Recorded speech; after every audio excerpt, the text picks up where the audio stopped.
All right, welcome everybody. So here we go again, and this time it's Krista, original owner, and Storm. Headline, first overall out of that Maple Leaf division. The headline's first overall because she had first overall.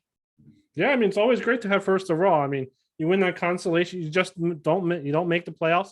Well, you win the consolation playoffs, you get a prize, first overall. Not money, but I'll take it. Totally. Looking at her, her record from last year, she's 7-6. She's 51-42, which is not too shabby. And she's 2015 third place finish, which is I'm kind of surprised that's been the best place finish in the 6 years ago. So I was actually surprised to see that. Yeah, one thing I noticed about Storm, a lot of the success like Templars came early on. When we had the league just formed, right? So of course you're just trying to find your ownership, right? And now we found our ownership, and now Kristen Storm has just been mediocre ever since, I feel, now that the competition's ramped up. But by getting all these early picks like she's had in the last couple of years, the roster's looking better. Oh, for sure. You're looking at, she does have just Russell Wilson as a quarterback. She does Henry, Dobbins, Harris, Olsen, Burkhead. Looking at the wide receivers, she has Lockett, Sanders, Rondell Moore, Josh Palmer, Cutie, Higgins over there. Tight ends, she has Gronk, Goddard, Boyle, and her IDPs are what I'm going to call not that good. I think the IDPs are, not that great for sure. I mean, Christian Jones, Zaire Franklin, are you kidding, in the linebacking hole? The other thing I noticed, again, you ranked me 20th at wide receiver. I like Josh Palmer, don't get me wrong. Rondale Moore could turn out to be good, but other than Tyler Lockett, who's getting older and smaller, it seems, none of those other guys really scare me. Like Hollywood Higgins lost his job to DPJ in training camp this year. So I think that, so again, I think her wide receiver group's worse than mine. Gronk is there, Goddard. Again, I think the mistake for Krista was keeping Goddard, because we all know he lost his value when Ertz was staying, and she could have kept, I think it was Mooney she traded the Deuce Bombers. Yeah. So, Look at the wide receiver room now. I don't know what happened in the draft, but we'll find out. Breaking down her rosters for me, I got her quarterback at 1.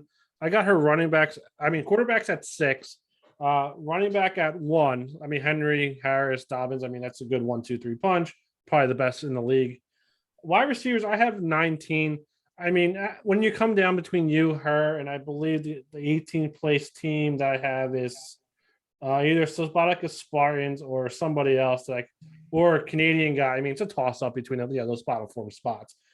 Her tight ends, I mean, I like Gronk. I like Goddard. I think Goddard is going to be still put up points, especially with Hurts. I don't think Hurts is going to throw the deep ball.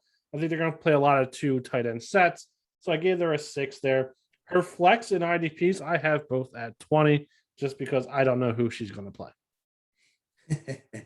Well, I mean, TJ Watt will put up good numbers, right? But again, I look at DB, Teron Johnson, Abrams. Who are these guys? I think my football, I don't know who these guys are. So no, I agree with you. I mean, looking like she does have a couple of good players on the team. Like you said, TJ Watt is going to put up points, but he's only one guy, and you have to put up 11, 12 roster spots to play IDP. So 100%. Looking at it, you gave her a C+. I gave her a B. I mean, when you take Harris, I mean, it's always a good pick there.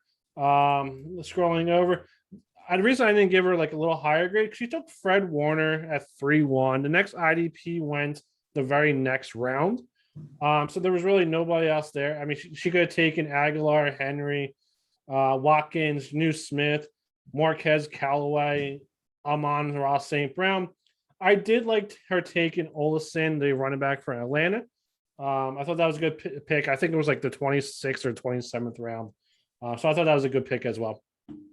Yeah, that's a good late round value for sure. Najee Harris was the right pick. I agreed. Warner was way too early for a linebacker, I felt, because linebackers can get hurt too. And I think Warner's been hurt before. Gronk in round 2, I thought was iffy for sure as well, because really, was he the best tight end available, or can you get somebody that might actually be a future keeper there? And Sanders and Moore in 4 and 5 should contribute, I feel, Miller and Higgins, I think, were bad picks in my opinion. I think she could have got better quality players there. Sure. I mean, that's all valid points. I mean, the problem, well, the real problem in quotes is, I mean, she's going to keep Dobbins, she's going to keep Henry, she's going to keep Harris. That's three keepers. She's probably going to keep Russell Wilson as well. So you're really looking at one more offensive keeper. And I don't remember who's on her team, but looking at that, I mean, her keepers are pretty much set. Yeah, for sure. Those 3 running backs are solid, but Mhm. if I was running the team, this is where I would be like, if I'm not going to win it, do I trade King Henry now for the 1, Yes. the 2, the 3, the 4, and the 16, right? Like, I mean, that's what I'd be considering as an owner. The answer is yes. Looking at it, I mean, the last couple of predictions, we kind of had somebody going 6 and 7. We have the same numbers; they're just reversed. You have her going 4 and 9. I have her going 9 and 4. I'll let you start with why you gave her 4 and 9. I think the schedule is just way too hard, man. She starts out the first 5 games, and I have them all losses: Milan, Stan, Suze, Lucas, and Brandon. I don't see her winning any of those games with that IDP core and that wide receiver core. I'm sorry. And then obviously she gets the first W against everyone's favorite, Robert and Templars. But I just think the schedule is way too hard for her. And I only see her winning against the other always shitty teams that will be competing in that loser bracket. That's all I see for Krista this year. Yeah, I mean, I have her going 5-0, 8-2, and 9-4. So I kind of have her mellowing out, mid to late rounds. I think and I probably do put more value on running backs than wide receivers, just because everybody has good running wide receivers, except you and her apparently. But they're still going to put up points. I think I said this before. I mean, your wide receivers between tiers 1 and 3, yeah, they might have a good game. They might get 200 yards in the first quarter and 2 touchdown passes like Tyreek Hill did last year. But more likely, they're going to get 80 to 100 yards. They're going to catch a touchdown pass. And and I feel like tiers 4, 5, and 6, they're going to get a touchdown pass. You're going to vulture a touchdown pass. So wide receivers are okay. And you're right, her IDPs aren't that good. But we'll have to see the predictions I have for everybody else as well to see why I gave her 9 and 4. Well, 4 and 9 too. Like I say, reason why I gave her that, like the WR2 on her team, I believe, is Emmanuel Sanders. I mean, is he getting more targets than Gabriel Davis? And if he's not, then he's WR4 status on Buffalo, right?